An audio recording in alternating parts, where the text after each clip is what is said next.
Olá pessoal, sejam bem-vindos a mais um vídeo e hoje eu trouxe como tema uma dúvida que eu tenho percebido muito.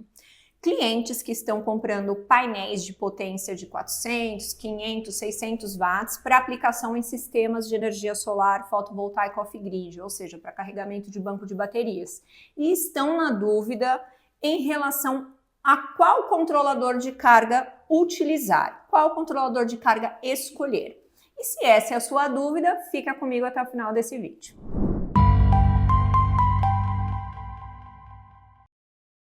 Temos visto aí no mercado uma enxurrada de oferta de painéis solares de potências elevadas, né, de quantidade de células maior, portanto, com tensão mais elevada, com preços excelentes. Então, muitos dos clientes têm escolhido esse tipo de painel com custo ótimo para fazer os seus sistemas de energia solar off-grid, ou seja, para utilizar em carregamento de banco de baterias. E aí surge uma dúvida: qual controlador de carga correto a ser utilizado? E aí eu vou explicar para vocês como não errar na hora de comprar o controlador de carga, né? Então, primeiramente, quando a gente fala em sistemas off-grid, o que manda na tensão do sistema off-grid não é a tensão do painel solar, e sim a tensão do banco de baterias. Então, a primeira coisa que você precisa definir é em qual tensão você vai fazer o seu banco de baterias. Você vai montar o seu banco de baterias em 12 volts, em 24 volts, em 48 volts. E com base nisso, nós vamos analisar qual é o controlador de carga adequado. E baseado também nas suas cargas de consumo, você vai precisar dimensionar um inversor cuja entrada também precisará trabalhar na mesma tensão. Então, se você montar um sistema, por exemplo, em 12 volts, a tensão de entrada do seu inversor também vai ter que ser 12 volts, certo? E aí entra a sacada do controlador de carga. Então, eu vou compartilhar aqui com vocês a minha tela e aí eu vou mostrar para vocês que eu selecionei aqui uma parte do datasheet do painel solar Tessan de 560 watts, que nós vamos usar ele aqui como exemplo, tá? E selecionei aqui o controlador de carga da marca Shiner, SRNE, linha Shiner, com toda a linha aqui para a gente discorrer sobre o assunto. Então, primeira coisa e muito importante, quando falamos de painel solar de potências maiores, que tem, por exemplo, esse VOC aqui de 50 volts e a VMP aqui em torno de 40, não justifica trabalhar com controladores PWM, tá, pessoal? Então, quando vocês adquirirem um painel solar grande para utilizar com sistema off-grid, há de se pensar somente em controladores MPPT. E aí, eu preciso analisar 3 parâmetros, tá? Potência, corrente e tensão.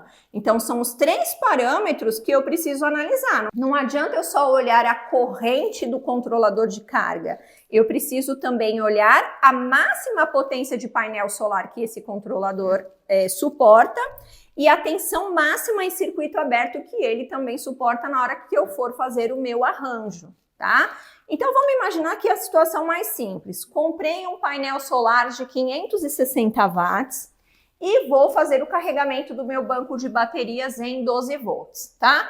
Então, aqui, o que eu tenho que observar? Eu tenho que observar aqui a corrente de curto-circuito, que é a maior corrente que passa pelo controlador de carga, a potência aqui, que é 560 watts, e o VOC, que é a tensão de circuito aberto, certo?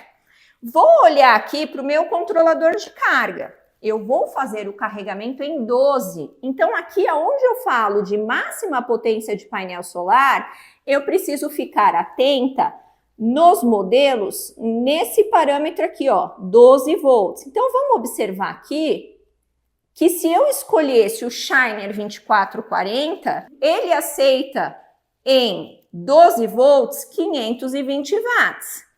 E se fosse o carregamento em 24, 1040. Se eu estou utilizando um painel de 560, esse parâmetro potência aqui ficou muito justo. Não que eu não possa utilizar, né? O que vai acontecer é, quando o painel estiver gerando a máxima potência, ele vai limitar essa potência nos 520. Então, o ideal é que, se eu quero ter uma sobra e trabalhar tranquilo, eu passe para o controlador de 60. Shiner 2460, que em 12 volts trabalha com até 800 watts de máxima potência de painel solar. Ai, Alessandra, mas esse painel só tem 13 amperes, 14 amperes, por que eu preciso de um controlador tão grande?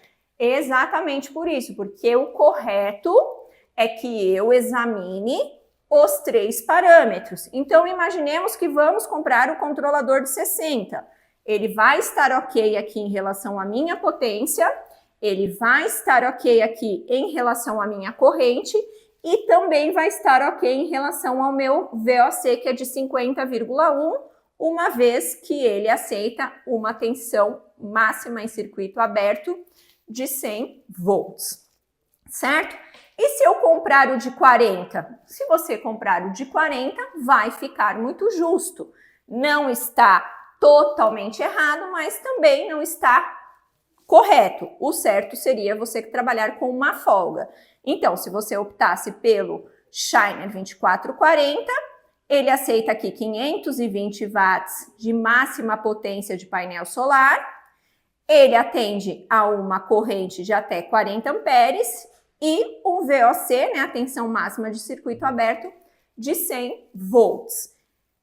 Espero que isso tenha ficado claro para vocês e tenha te clareado, tá? Então, sempre lembrando, quando eu vou ver o meu controlador de carga, eu preciso olhar no parâmetro principal qual é a tensão de carregamento do banco, para eu poder começar a definir isso aqui, ó.